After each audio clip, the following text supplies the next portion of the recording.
Hoy día entonces vamos a estar viendo la segunda parte de la predicación, la completa bendición espiritual en el Dios Trino. Y los versículos que vamos a cubrir con la ayuda del Señor va a ser Efesios, capítulo 1, versos 7 al 12. Amén. Efesios, capítulo 1, versos 7 al 12. Daremos lectura en el nombre del Señor. En Él tenemos redención mediante su sangre, el perdón de nuestros pecados según las riquezas de su gracia, que ha hecho abundar en nosotros, para con nosotros, en toda sabiduría y discernimiento. Nos dio a conocer el misterio de su voluntad, según la buena intención que se propuso en Cristo, con miras a una buena administración en el cumplimiento de los tiempos, es decir, de reunir todas las cosas en Cristo, tanto las que están en los cielos como las que están en la tierra. También en Él hemos obtenido herencia, habiendo sido predestinados según el propósito de aquel que obra todas las cosas conforme al consejo de su voluntad, a fin de que nosotros, que fuimos los primeros en esperar en Cristo, seamos para alabanza de su gloria. No debemos pensar, dice Warren Wiersbe, que cada persona de la deidad trabaja independientemente, porque todos ellos trabajaron unidos para hacer posible nuestra salvación. Pero cada persona tiene un ministerio especial para realizar, un depósito espiritual especial para hacer en nuestra vida. Nuestro texto de esta mañana se concentra de manera principal en el ministerio hecho por el Dios Hijo, por nuestro Señor Jesucristo. Vamos a orar antes de continuar. Padre, te damos gracias esta mañana. Tú nos das la bendición de volver a reunirnos como iglesia local. Abrir tu palabra, Señor, es para nosotros un alto honor. Te pedimos que tú nos guíes, tanto al que está predicando como a aquellos que están oyendo, Señor, y podamos recibir esta palabra, Señor, con todo temor, con toda reverencia y también con un espíritu presto para poder aplicarla en nuestras vidas. Oramos en el nombre de nuestro Señor Jesucristo. Amén y amén. El primer punto de esta mañana es recibimos redención. Entre los versos 7 y 8 hemos leído: en Él tenemos redención mediante su sangre, el perdón de nuestro pecado según las riquezas de su gracia. Las primeras palabras que salen en el versículo 7 es en Él. Literalmente significa en quién. Y es una referencia al Hijo, ya que recordarán que la semana pasada terminábamos en el versículo 6 y el versículo 6 terminó de esta manera: para alabanza de la gloria de su gracia, que gratuitamente ha impartido sobre nosotros en el amado. Entonces ahora el verso 7 dice en Él o en quién. La referencia inmediata es a Jesucristo. Amén. A Jesucristo. En Él tenemos, dice Pablo, redención mediante su sangre. ¿Qué es redención? ¿Qué es redención? Redención es poner en libertad mediante el pago de un rescate. En el mercado de los esclavos, en el contexto bíblico, se usaba el término redención cuando alguien iba y compraba a un esclavo para ponerlo en libertad. Es decir, lo redimía. Ese es el concepto de redención. Dice Warren Wiersbe, había 6 millones de esclavos en el Imperio Romano, quienes a menudo eran comprados y vendidos como muebles. Pero un hombre podía comprar un esclavo y liberarlo, y esto fue lo que hizo Jesús por nosotros. La redención que llevó a cabo el Señor Jesucristo para librarnos del pecado tuvo el pago de su sangre. Esta expresión es una metáfora de su muerte, de su sacrificio en la cruz del Calvario. En aquella época los esclavos eran liberados por algún tipo de precio, alguna transacción económica. Pero para que nosotros fuésemos liberados de nuestro pecado, Jesucristo tuvo que pagar con su propia vida, con su propia sangre.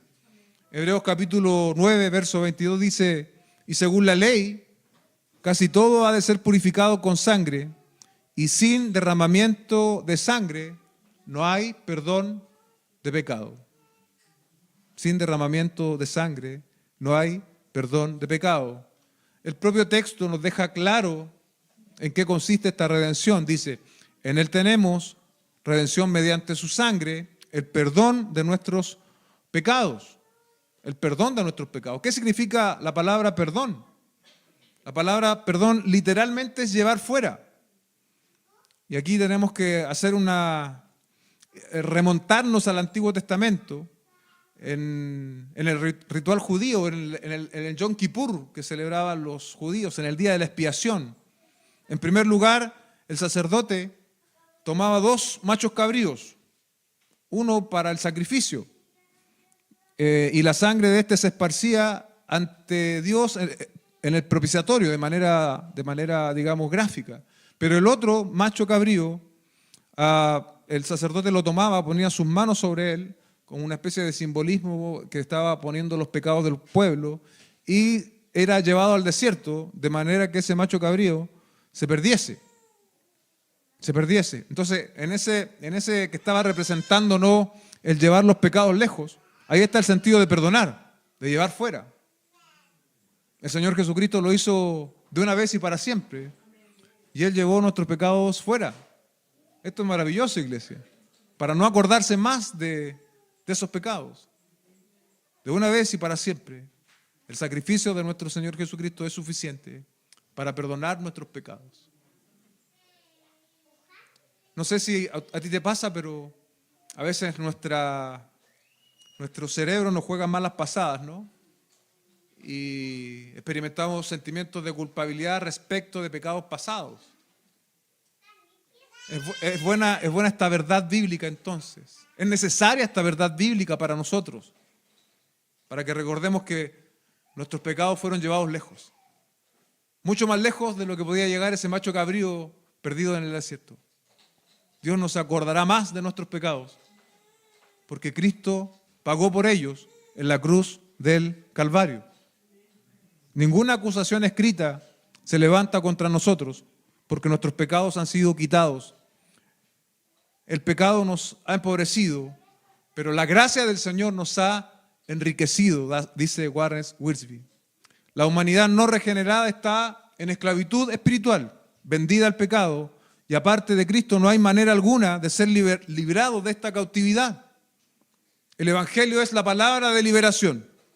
Cristo aplasta al déspota, es decir, al pecado, y pone en libertad al hombre que había estado esclavizado, y lo hace a través del precio con que lo ha comprado, el precio de su sangre, el precio de su propia muerte. Cristo murió como las víctimas del Antiguo Testamento, como esos corderos, como esos machos cabríos, pero Él lo hizo de una vez y para siempre para lograr los propósitos de purificación, expiación y la creación de una relación entre el hombre y su hacedor. La muerte de Cristo, iglesia, es la que nos redime y por ende trae liberación, porque levanta al hombre de la esclavitud del pecado, de la culpa, y lo restaura al reino de Dios, que es la verdadera patria del alma, dice un comentarista. Todos los seres humanos, todos, sin excepción, nacemos esclavos del pecado. Estábamos muertos en delitos y pecados, dice este mismo texto en Efesios, ¿no? Esencialmente, pecados indica esa clase de vida que es persistentemente conducida fuera de los límites divinamente planeados para la vida. ¿Sí? Y el único precio capaz de sacarnos de esa cárcel, de esa esclavitud, es la sangre de Cristo. En Él tenemos redención mediante su sangre. No hay otro precio, iglesia, capaz de hacer esto. Solamente y exclusivamente la sangre de Cristo pudo librarnos de la esclavitud del pecado. Mi bondad personal no alcanza. No existe otro intermediario, no existe un santo, no existe una Virgen María que pueda redimir. Yo no me puedo autorredimir. Solamente Cristo, a través de su sacrificio, es el único capacitado para redimirnos de una vez y para siempre. El problema del pecado no son los factores externos, como hoy día muchos sostienen. No es un tema genético, no es un tema de crianza de los padres. El hombre esencialmente nace bueno. No, eso no es así. El hombre esencialmente nace pecador. No nacemos buenos y nos echamos a perder en el camino. La verdad es que nacemos malos y en el camino nos vamos haciendo peores. Y el único que puede salvarnos de esa situación es Cristo. No es mi decisión, yo decido ser mejor. Podrás mejorar ciertas superficialidades, pero tu corazón seguirá siendo preso de Satanás, preso del pecado. Y de alguna manera u otra, en pecados más decentes tal vez, pero seguirás manifestando la naturaleza de tu propio corazón. Solo Dios puede redimirte en la sangre de su Hijo Jesucristo. Hay algo que un autor dice: Dios ha recorrido un largo camino, ha pagado un precio alto para identificarse con la humanidad por medio de la vida, la muerte y la resurrección de su Hijo. Y para reconciliarla consigo, redención significa que Dios obra activamente para restaurar su relación con el hombre. Hermano o hermana que estás acá, ¿tú estás apreciando esta realidad espiritual, esta verdad espiritual? Como decíamos la semana pasada, ¿tú elogias a Dios por estas cosas?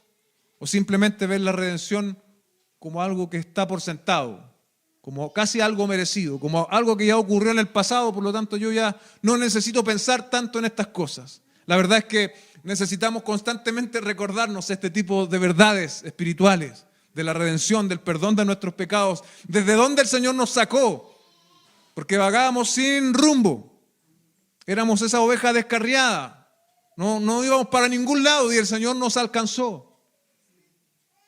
Y Él perdonó nuestros pecados a través de Cristo. Es así que la redención trae libertad. Por ejemplo, somos libres de la ley. Dice Gálatas 5:1, para libertad fue que Cristo nos hizo libres. Por tanto, permanezcan firmes y no se sometan otra vez al yugo de esclavitud. Hablando ahí en contra de los judaizantes, el apóstol Pablo, ¿no? Fuimos llamados a libertad. Ya la ley no es el medio por el cual nosotros queremos o pretendemos agradar a Dios, porque hemos entendido que no podemos cumplir la ley de Dios de manera perfecta. La gracia ha operado en nosotros, y entonces ahora esa gracia que es operativa en nosotros, el Espíritu Santo que mora en nosotros, nos faculta para vivir en obediencia al Señor. Pero entendemos que no es la obediencia la que nos salva. También la redención nos trae libertad, nos libra de la esclavitud al pecado. Romanos capítulo 6, versos 1 y 2. ¿Qué diremos entonces? ¿Continuaremos en pecado para que la gracia abunde? De ningún modo. Nosotros que hemos muerto al pecado, ¿cómo viviremos aún en él? La redención también nos trae libertad entonces del pecado, de esa esclavitud. Somos libres del poder de Satanás y del mundo. Gálatas 1:4, que Él mismo se dio por nuestros pecados para librarnos de este presente siglo malo conforme a la voluntad de nuestro Dios y Padre. Y en Colosenses 1, versos 13 y 14, porque Él nos libró del dominio de las tinieblas y nos trasladó al reino de su Hijo amado, en quien tenemos redención, el perdón de los pecados. Si fuéramos esclavos, seríamos pobres, pero como somos hijos, somos ricos, dice Warren Wiersbe. Ese perdón de nuestros pecados, iglesia, dice el texto, es según las riquezas de su gracia. Según las riquezas de su gracia. Comienza a aparecer este término fundamental en nuestro texto, el asunto de la gracia. La semana pasada terminábamos con la expresión para alabanza de la gloria de su gracia. Estamos familiarizados con el término gracia. Usted sabe lo que es gracia, ¿no? Un don inmerecido. Pero hemos de profundizar también en el término de manera más intencional. La vida entera del cristiano, iglesia, se vive en el terreno de la gracia. La gracia no es solo el comienzo o la puerta de acceso para los beneficios. La gracia es todo. La gracia es la entrada, el camino y el final. La gracia es todo lo que el camino por el cual nosotros debemos andar. Dice un autor, la gracia es la realidad que necesitamos para vivir. Subraya que Dios nos valora y busca a pesar de nuestro fracaso y pecado. Pone de relieve que Dios es el que siempre toma la iniciativa y nos capacita. Aun cuando los seres humanos le ignoran, Dios sigue buscándoles y atrayéndoles así. Escucha esto con atención. Gracia es el juez del universo pidiéndonos a los criminales que nos sentemos a comer en su mesa.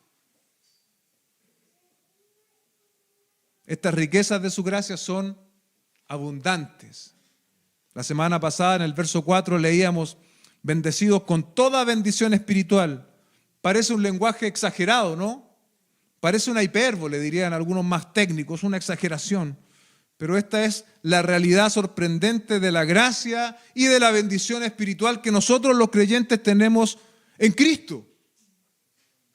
Si no lo puedes ver, si no lo puedes apreciar, ruega a Dios el Espíritu Santo que saque el velo de tus ojos y puedas empezar a ver las riquezas de la gracia del Señor. De hecho, es la oración del apóstol Pablo respecto de estos mismos hermanos en Éfeso. Lo vamos a ver en un par de semanas más. Efesios 1:18 dice, mi oración es que los ojos de su corazón sean iluminados. ¿Sí? No estos ojos, los ojos del corazón sean iluminados. ¿Para qué, Pablo?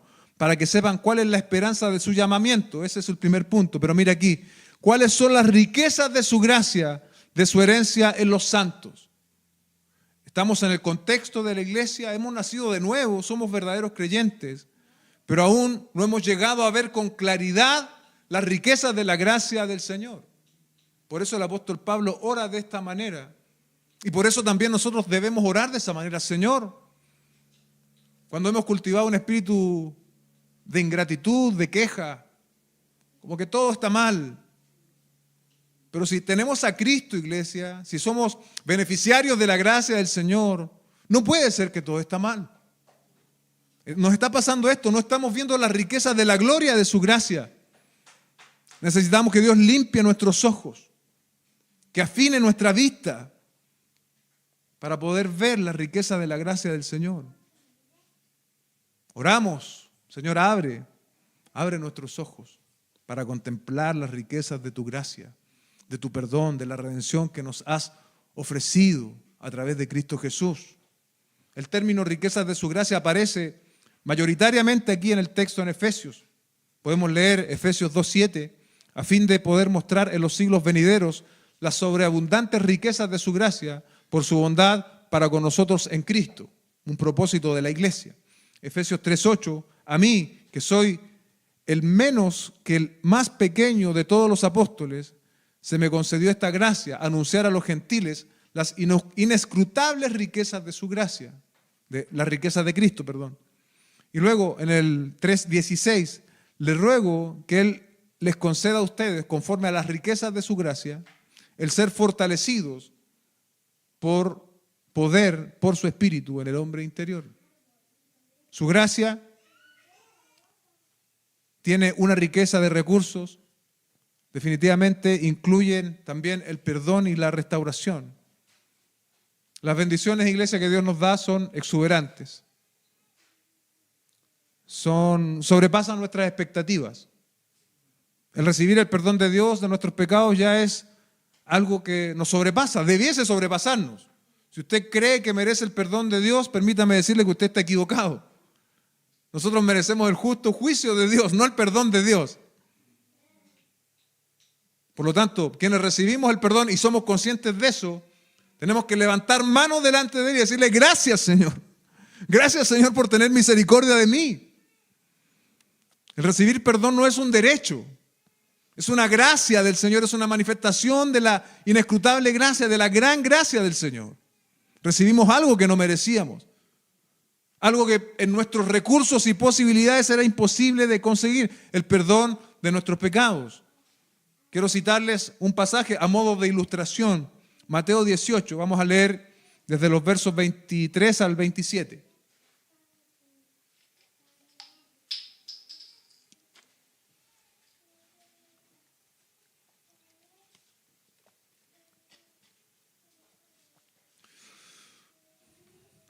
Por eso, el reino de los cielos puede compararse a cierto rey que quiso ajustar cuentas con sus siervos.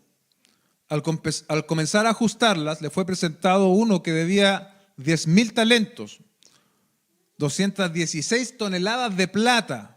Ahí agrega eso la NBLA, ¿no? Para que tengamos una idea. 216 toneladas de plata. Hasta en nuestro tiempo eso es mucho, imagínense en los tiempos bíblicos. Algo imposible de pagar para este hombre. Imposible, no había manera. Ni trabajando toda su vida, ni vendiendo todo lo que tenía, iba a poder pagar esto. Así también es la deuda del pecado. Para nosotros, imposible de pagar. Algo que en nuestras posibilidades no podemos enmendar, no podemos cubrir. Esto es más grave que estar ocupando la línea de crédito del banco, mucho más grave. Eso tiene alguna solución, pero esto para nosotros, en nuestras posibilidades, no tiene ninguna solución, no podemos cubrirlo. Dice el verso 25, pero no teniendo él con qué pagar, su señor ordenó que lo vendieran, junto con su mujer e hijos y todo cuanto poseía, y así pagara la deuda. Esto no nos muestra injusticia, lo que el verso 25 está mostrando es justicia. Este hombre estaba endeudado, por lo tanto, lo único que podía hacer era vender todo lo que tenía, incluida su familia, y así pagara o aportara o abonara algo a esa gran deuda. Es la situación donde también nos encontrábamos cada uno de nosotros antes de venir a Cristo. Éramos sujetos de la justa justicia de Dios, producto de nuestro pecado. Verso 26. Entonces el siervo cayó postrado ante él diciendo, tenga paciencia conmigo y todo se lo pagaré. Y esta es la manera en que tú debes venir a Cristo. Esta es la manera en que cada uno de nosotros vino a Cristo alguna vez, rogando su perdón, rogando que la redención se hiciera efectiva en nosotros, a las plantas del Señor, porque no había nada que ofrecer. Verso 27, y el señor de aquel siervo tuvo compasión y lo soltó y le perdonó la deuda. Y el Señor mostró aquí que gracia. Este siervo no merecía que su deuda fuese cubierta, sin embargo, el Señor de aquel siervo le perdonó. Así también nuestros pecados fueron perdonados por la sangre de Cristo, iglesia. El verso 8 dice que ha hecho abundar para con nosotros. Lo que abunda son las riquezas de su gracia. ¿De qué vale tener todas las riquezas de este mundo si no hemos recibido las riquezas de su gracia? Y estas riquezas son precisamente las que experimentan todos aquellos que están en Cristo. Si tú te sabes poseedor de esta riqueza, una de las evidencias es que has creído en la sangre, la redención del Señor Jesucristo a tu favor. Ya no hay condenación, has sido liberado. La abundancia de las riquezas de su gracia no se limita al hecho de ser perdonados por la sangre de Cristo. Este solo acontecimiento ya nos deja como deudores por toda la eternidad. Si Dios te ha perdonado, tú ya eres deudor por toda la eternidad. Pero acá el texto agrega algo más. Dice que nos provee toda sabiduría y conocimiento. Verso 8 dice que ha hecho abundar para con nosotros en toda sabiduría y discernimiento. Sabiduría y discernimiento se derivan entonces de la gracia del Señor. Él, dice el texto, nos ha hecho abundar en ellas.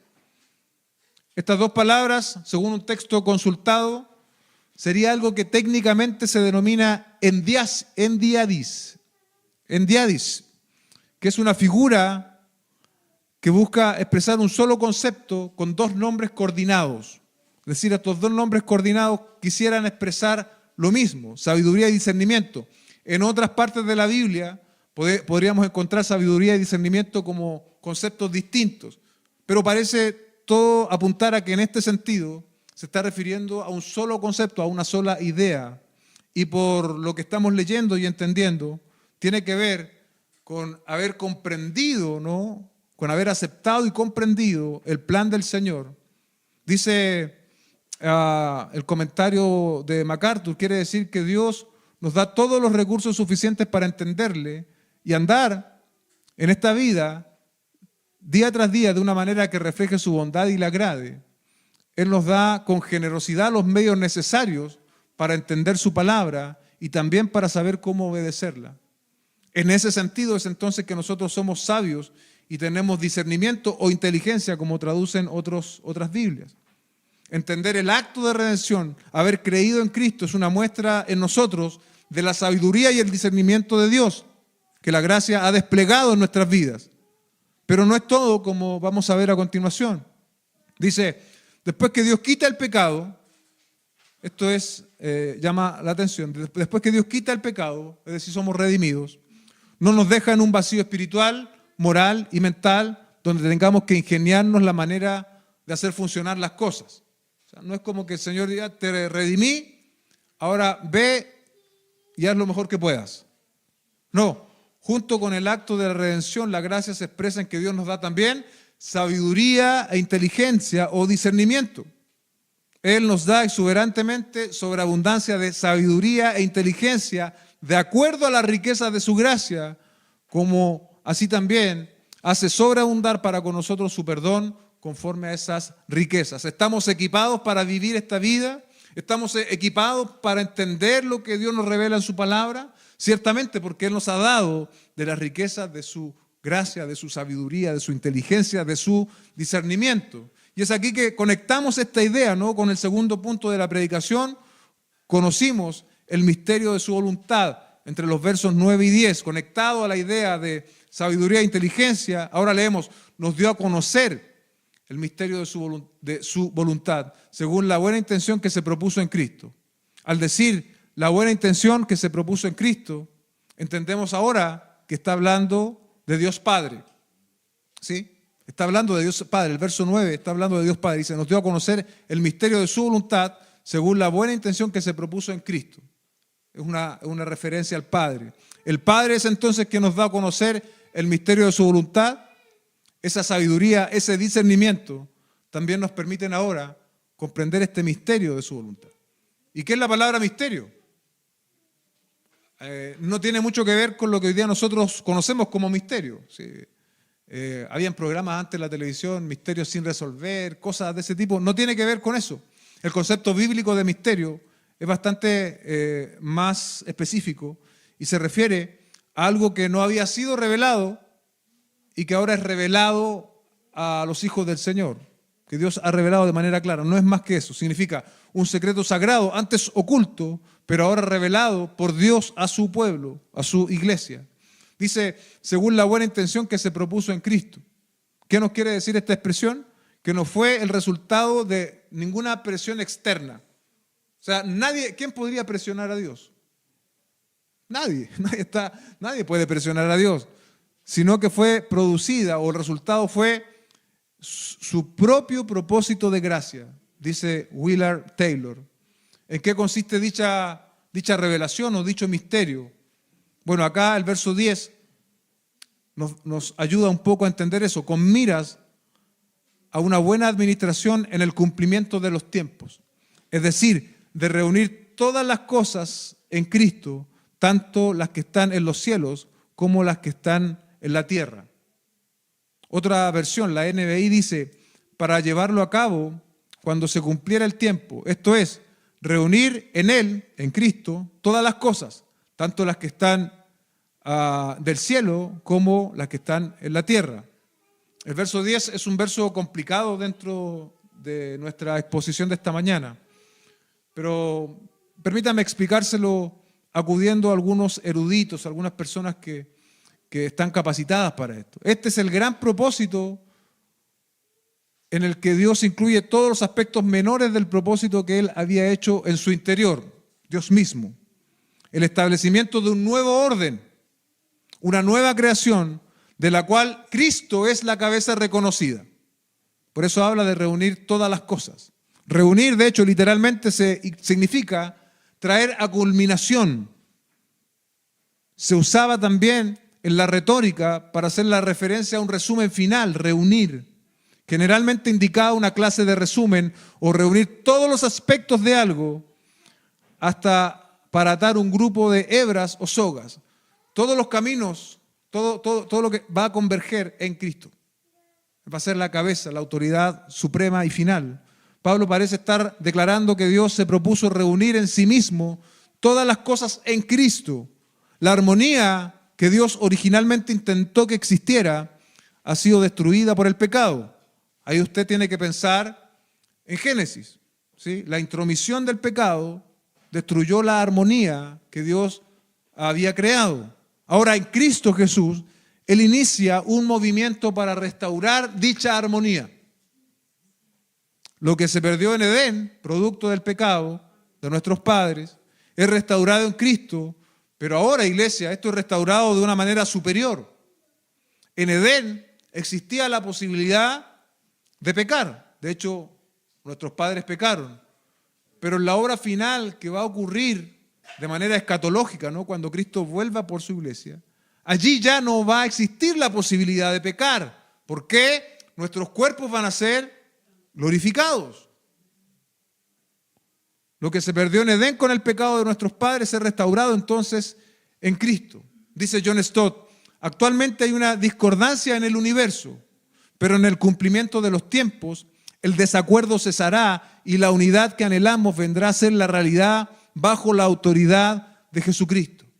Reunir en Él todas las cosas, tanto las que están en el cielo como en la tierra. Pablo está refiriéndose a la renovación cósmica, aquella regeneración del universo, aquella liberación de la creación que gime, dice Romanos, ¿no? Que ya había mencionado en Romanos. El plan de Dios es que todas las cosas que fueron creadas por medio de Cristo y para Cristo, que se mantienen unidas en Cristo, estarán finalmente unidas bajo su reinado, sujetas a su autoridad. Por eso el Nuevo Testamento llama a Cristo el heredero de todo. En el cumplimiento de los tiempos, las dos creaciones de Dios, la totalidad del universo y su iglesia, estarán unidas bajo el señorío de Cristo. Se supone que hoy nosotros vivimos bajo el señorío de Cristo como iglesia de Él, ¿no? Somos su cuerpo, Él es nuestra cabeza. Pero a lo que hace referencia este texto acá es a que todo el universo y toda la iglesia, todo lo creado, aún si usted quiere escucharlo de otro modo, se va a sujetar al señorío de Cristo. Dice Filipenses capítulo 2, verso 10, para que en el nombre de Jesús se doble toda rodilla, escuche bien, de los que están en el cielo y en la tierra y debajo de la tierra. Ese es el escenario final que nosotros los creyentes aguardamos, cuando Cristo sea el Señor en todos y sobre todos. Y en ese escenario final no va a haber más posibilidad de venir a las plantas del Señor. Ahí vas a estar del lado correcto de la historia. Muchos acusan a los cristianos hoy día de estar del lado incorrecto de la historia. Pero cuando Cristo venga, Él va a revelar quiénes estaban del lado correcto de la historia.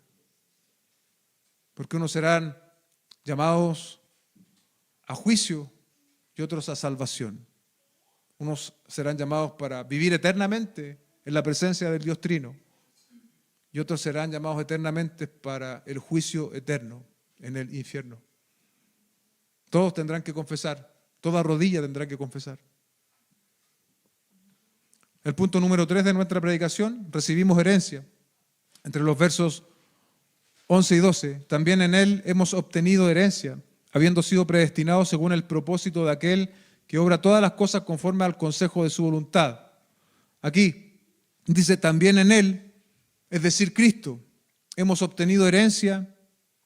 Otras versiones bíblicas también lo traducen como fuimos hechos herencia en Él. La verdad es que ambas posibilidades encuentran sustento bíblico, tanto como que hemos recibido herencia, como que hemos sido hechos herencia en Él. Aprendimos la semana pasada que el propósito de la predestinación es ser adoptados como hijos suyos. Habiendo sido predestinados, dice el texto, según el propósito de aquel que obra todas las cosas conforme al consejo de su voluntad. Aquí otra vez la referencia es al Padre, ¿no? ¿Quién es el que predestina? El Padre. Él nos predestinó para esto. Y una vez más, Dios no lo hizo bajo ningún tipo de presión o necesidad externa, porque Dios no puede ser presionado ni sufre necesidades. Hace todo conforme a su propósito eterno establecido antes de la fundación del mundo y según el consejo de su voluntad. Romanos capítulo 11, verso 34 al 36. Pues, ¿quién ha conocido la mente del Señor? ¿O quién llegó a ser su consejero? ¿O quién le ha dado a él primero para que se le tenga que recompensar? Porque de él, por él y para él son todas las cosas. A él sea la gloria para siempre. Amén. Si entendemos esta expresión como que Él nos ha hecho una herencia, ¿no? En Él asimismo tuvimos herencia, pero como yo decía antes, asimismo fuimos hechos herencia, es también una traducción posible. Ambas son ciertas y una incluye a la otra. En Cristo tenemos una maravillosa herencia. ¿Usted ha creído en Cristo? ¿Su vida está unida a Cristo? Esta es la herencia que Él promete a los que están con Él. Primera de Pedro, capítulo 1, verso 4 al 5, para obtener una herencia incorruptible, inmaculada, que no se marchitará, reservada en los cielos para ustedes.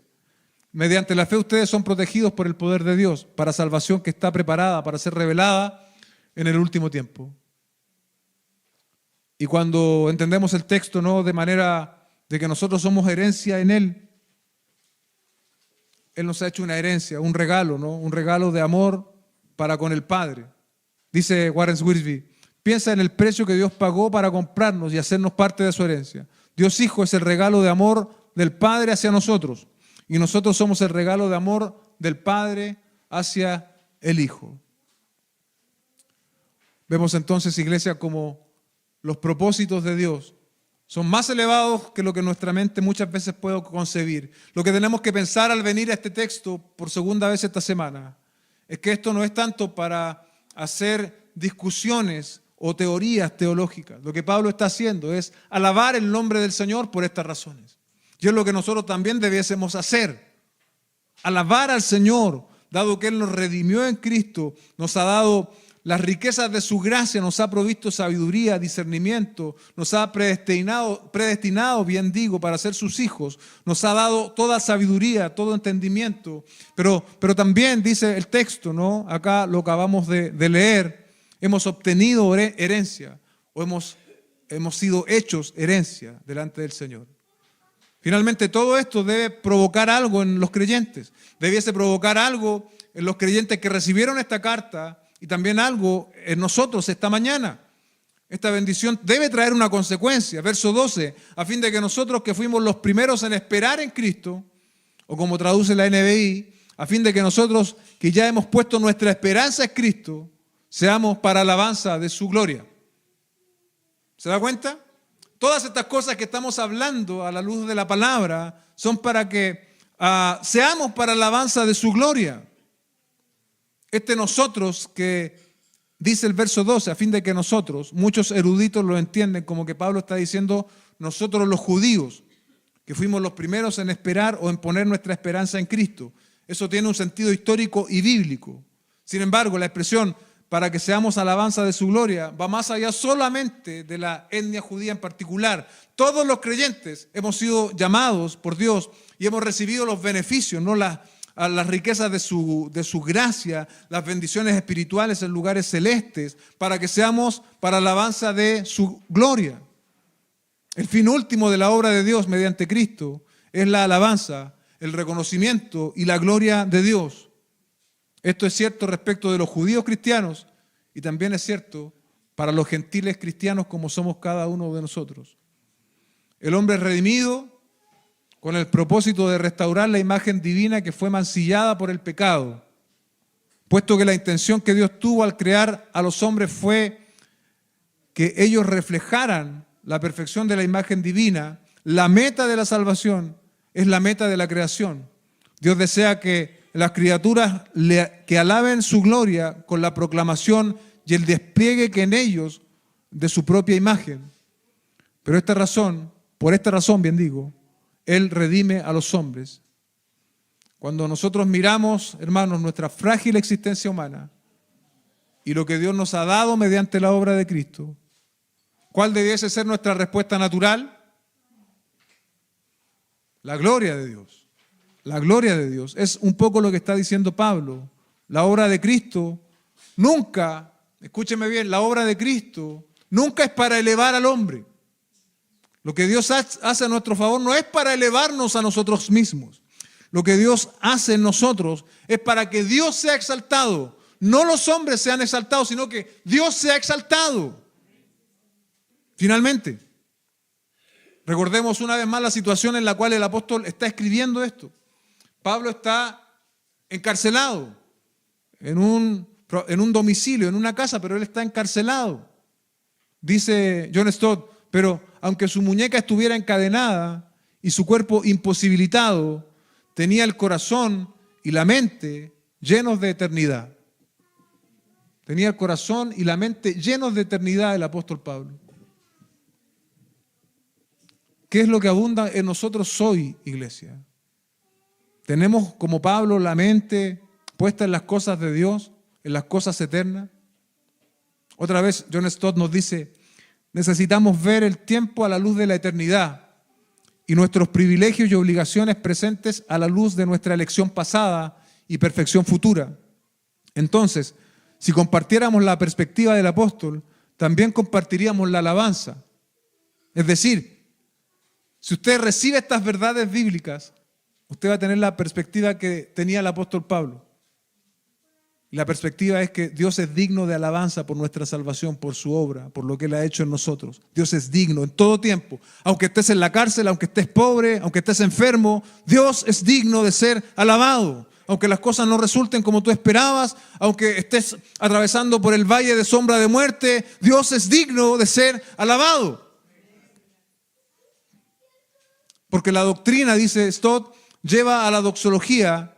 Doxología es adoración, tanto como al deber. La vida se transformaría en adoración. Bendeciríamos a Dios constantemente por habernos bendecido tan ricamente en Cristo. Otro autor, y con esto finalizo, dice, tengo la impresión de que la iglesia de nuestro tiempo se ha olvidado de la genuina adoración. Las antiguas formas de adoración no encajan y las nuevas no convencen. ¿Cómo recuperaremos la profundidad y espontaneidad de la doxología de Pablo? No propongo un plan establecido, dice él, pero estoy convencido de que la adoración no es un asunto de procedimientos, sino de experiencia con Dios. No se trata de tener un plan para adorar, sino de dedicarle tiempo y de tener unos ojos lo suficientemente sensibles para discernir a Dios y su obra. No seremos mejores adoradores por el solo hecho de animarnos a hacerlo. Vamos a ser mejores adoradores cuanto más conscientes seamos de las verdades que hemos recibido en Cristo, iglesia. El conocimiento de Dios conduce al asombro y a la adoración. ¿Estamos asombrados por Dios? ¿O ya es algo que hemos como recibido? Bueno, es este mi ambiente. Esto es lo que merezco prácticamente. No, hermanos, no merecemos nada. Todo es por la gracia del Señor. Y meditar en estas verdades eternas, meditar también en la consumación de la obra del Señor Jesucristo, cuando todas las cosas sean reunidas en Él, meditar en la redención, meditar en la sabiduría que Él nos ha dado, meditar en todo lo que recibimos, debe generar en nosotros gratitud, alabanza, más allá de toda circunstancia. Amén. Cierre sus ojos y permítame orar. Padre Celestial, te queremos dar gracias esta mañana por darnos esta oportunidad de exponernos al texto bíblico. Te ruego, Dios, que tú hagas en nuestro corazón lo que solamente tú puedes hacer. Tú puedes hacer que esto sea más que un mero escuchar. Yo no lo puedo hacer, Señor. Tú lo puedes hacer mediante tu Espíritu. Y de una reflexión más profunda, Señor. Te ruego, Señor, que tú obres en nuestros corazones conforme a las riquezas de tu gracia y que hoy día nuestros ojos sean más abiertos, Señor, para poder contemplar esas riquezas y para vivir vidas, Señor, de adoración, de alabanza constante, Señor. Líbranos de la queja. Líbranos, Señor, de el creer que merecemos algo, Señor, sino que enséñanos día tras día a contemplar la obra de Cristo a nuestro favor. Y cómo tú desde la eternidad pasada planificaste todo esto, Señor. Y tuviste a bien, sin ninguna razón, incluirnos, Señor. Te damos muchas gracias. Te adoramos, te alabamos. En el nombre de Jesús. Amén y amén.